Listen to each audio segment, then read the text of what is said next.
नेमकं हळद, संगीत की मेहंदी कुठला कार्यक्रम आहे?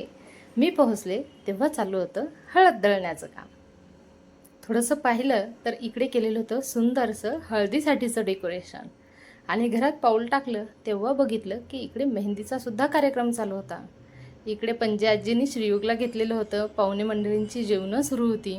बाहेर पाऊल टाकलं तर इकडे बांगड्या भरण्याचा कार्यक्रम चालू होता. नेमकं आज आमच्या कुणाल काकाचा कार्यक्रम कुठला आहे हेच कळेना. मग म्हटलं पुन्हा एकदा रिकॅप करू. पुन्हा जवळून बघितलं तर हे सुंदर डेकोरेशन केलेलं होतं. पाटा वरवंटा, दळणाचं जातं ठेवलेलं होतं, बांगड्यांचं डेकोरेशन होतं, तुळशी वृंदावन आणि चूलसुद्धा मांडलेली होती. गुलाब आणि झेंडूच्या फुलांचं सुंदरसं डेकोरेशन इकडे केलेलं होतं.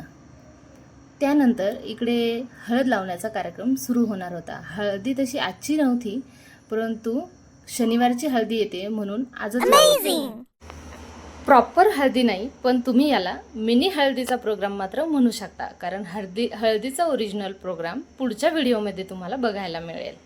इथे यांची सर्व तयारी करून झाली आणि यानंतर नवरदेव मुलाला बोलवण्यात आलं.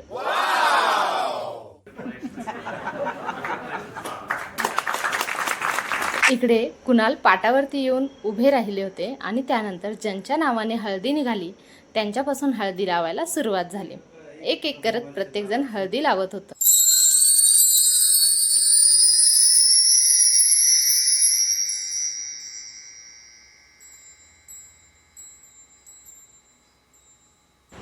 चिल्लर पार्टीचं मात्र इकडून तिकडं फिरणं चालू होतं, कारण हळद लावल्यानंतर त्यांना हळद खेळायची होती आणि त्यानंतर करायचा होता हळदीसाठीचा डान्स.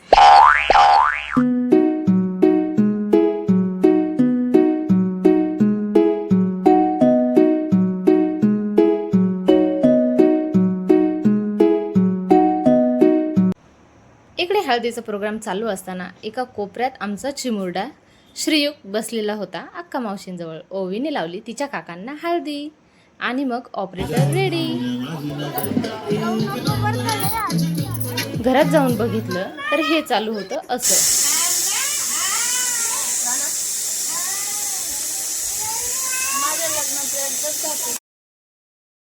इकडे राहिलेल्या मंडळींची जेवणं चालू झाली. प्रत्येकजण आपल्या छोट्या मुलाला जेव घालत होतं. आलेल्या पाहुण्यांची, असणाऱ्यांची जेवणं उरकल्यानंतर पुन्हा एकदा ज्या बाकी होत्या मेहंदी काढायच्या त्या पुन्हा एकदा मेहंदी काढायला बसल्या.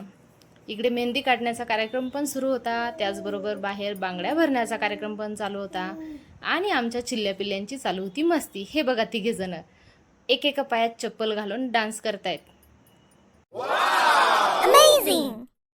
सगळ्यांचा बांगड्या भरून झाल्यानंतर भाभीने त्यांची पिशवी आवरली आणि फायनली 10:30ला त्या घरी निघाल्या.